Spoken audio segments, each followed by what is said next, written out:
ಡಾಲಿ ಅವರೇ, ನಿಮ್ಮದು ಕತೆಗಳ ಆಯ್ಕೆನೇ ತುಂಬ ವಿಭಿನ್ನವಾಗಿರುತ್ತೆ. ಅಂದರೆ ಅಷ್ಟು ಈಸಿಯಾಗಿ ಕತೆನ ಒಪ್ಪುವಂಥ ಕಲಾವಿದ ನೀವಲ್ಲ. ನೀವು ಅದನ್ನು ಪ್ರೂವ್ ಮಾಡಿದ್ದೀರ. ಬೀಯಿಂಗ್ ಅ ಪ್ರೊಡ್ಯೂಸರು, ಒಂದೊಳ್ಳೆ ಟೆಕ್ನಿಷಿಯನ್ ಆಗಿ, ಒಳ್ಳೆ ಅಲ್ಲ ಸಾಹಿತಿ, ಚಿತ್ರ ಸಾಹಿತಿಯಾಗಿ ಎಲ್ಲವೂ ನಿಮ್ಗೊಂದು ಜಡ್ಜಿಂಗ್ ಇರುತ್ತೆ. ಸೊ ಆ ನಿಟ್ಟಿನಲ್ಲಿ ನೋಡೋದಾದರೆ ಕೋಟಿ ಸಿನಿಮಾ ನಿಮ್ಮ ಕರಿಯರ್ಗೆ ಎಷ್ಟು ಪ್ರಧಾನವಾದ ಸಿನಿಮಾ ಅನಿಸುತ್ತೆ? ಡೆಫಿನೆಟ್ಲಿ ಒಂದು ಒಳ್ಳೆ ಸಿನಿಮಾನೇ ಆಗುತ್ತೆ ನನ್ನ ಕೆರಿಯರಲ್ಲಿ.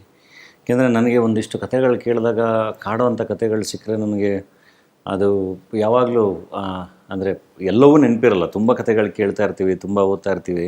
ಕೆಲವೊಂದಿಷ್ಟು ಮಾತ್ರ ತುಂಬ ಕಾಡುತ್ತೆ, ತುಂಬ ನೆನಪಲ್ಲಿ ಉಳ್ಕೊಳ್ಳುತ್ತೆ. ಇದು ಎಷ್ಟು ಚೆನ್ನಾಗಿ ಬರೆದಿದ್ರಲ್ವ, ಕೆಲವೊಂದು ಆ ದೃಶ್ಯ ಎಷ್ಟು ಚೆನ್ನಾಗಿತ್ತಲ್ವ, ಇದು ಹೆಂಗಿತ್ತಲ್ವ, ಅಥವಾ ಒಂದು ಇಡೀ ಜರ್ನಿ ನಾವೇನೋ ಅಂದ್ಕೊತಾ ಇದ್ವಿ, ಅದನ್ನು ತೊಗೊಂಡೋಗಿ ಎಲ್ಲೋ ಒಂದು ಬೇರೆ ಥರದಲ್ಲಿ ಬೇರೆ ಕಡೆ ನಿಲ್ಲಿಸಿದ್ರಲ್ಲ, ಹೀಗೆ ತುಂಬ ಯೋಚನೆಗಳು ಬರ್ತಾ ಇರುತ್ತೆ. ನನ್ನ ಕೋಟಿ ಕೇಳಿದಾಗ್ಲೂ ಅಷ್ಟೇ, ಎಷ್ಟು ಚೆನ್ನಾಗಿ ಬರೆದಿದ್ದಾರಲ್ಲ, ಇದು ಹೊಸ ಥರ ಇದೆ, ನಾನು ಇದುವರೆಗೂ ಈ ಥರದ್ದು ಕೇಳಿರಲಿಲ್ಲ.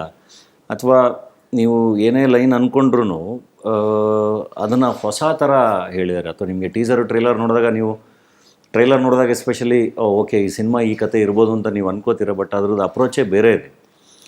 ಒಂದು ಹೊಸ ಥರದ್ದು ಸಿನಿಮಾ, ಹೊಸ ಕತೆ. ಸೊ ಅದು ತುಂಬ ಕಾಡ್ತಾಯಿತ್ತು ನನಗೆ. ಅವ್ರ ಹತ್ರ ಪರಮವ್ರ ಹತ್ರ ಕತೆ ಕೇಳಿ ಹೋದ್ಮೇಲೂ ತುಂಬ ಕಾಡ್ತಾಯಿತ್ತು.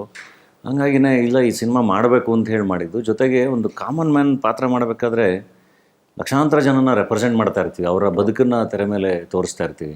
ಅಥವಾ ನಮ್ಮದೇ ಬದುಕಿನ ಎಷ್ಟೋ ಹಳೆಯ ದಿನಗಳನ್ನ ರೀವಿಸಿಟ್ ಮಾಡೋವಂಥ ಅವಕಾಶ. ಸೊ ಕೋಟಿಲಿ ಅದೆಲ್ಲದೂ ನನಗೆ ಅವಕಾಶ ಇತ್ತು.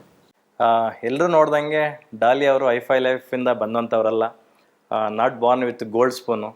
ತುಂಬ ಕಷ್ಟದ ದಿನಗಳಿಂದ ಒಬ್ಬ ಶ್ರೀಸಾಮಾನ್ಯನಾಗಿ ಹೆಂಗೆ ಬೆಳ್ಕೊಂಬಂದ್ರು ಅಂತ ಎಲ್ಲರಿಗೂ ಗೊತ್ತಿರ್ತಕ್ಕಂಥ ವಿಚಾರ ಸಾಲು ಸಿನಿಮಾಗಳಲ್ಲಿ.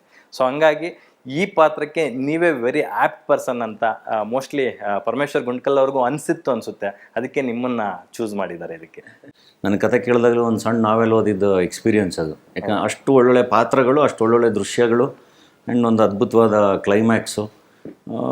ಸೊ ಅವರು ಮೋಸ್ಟ್ಲಿ ಕತೆ ಬರೀಬೇಕಾದ್ರೆ ಯಾರನ್ನೂ ಅಂದ್ಕೊಂಡು ಬರೆದಿಲ್ಲ.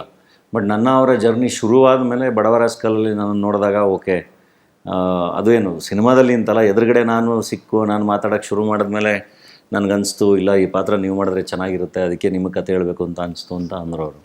ಆ್ಯಂಡ್ ನನಗೂ ಖುಷಿ ಆಯಿತು. ಯಾರೋ ಒಬ್ಬರು ಒಂದು ಕತೆಗೆ ಇದಕ್ಕೆ ಎಷ್ಟೊಂದು ಕತೆಗಳು ನಮಗೆ ಅಂತಲೇ ಬರ್ಕೊಂಡು ಬರ್ತಾರೆ.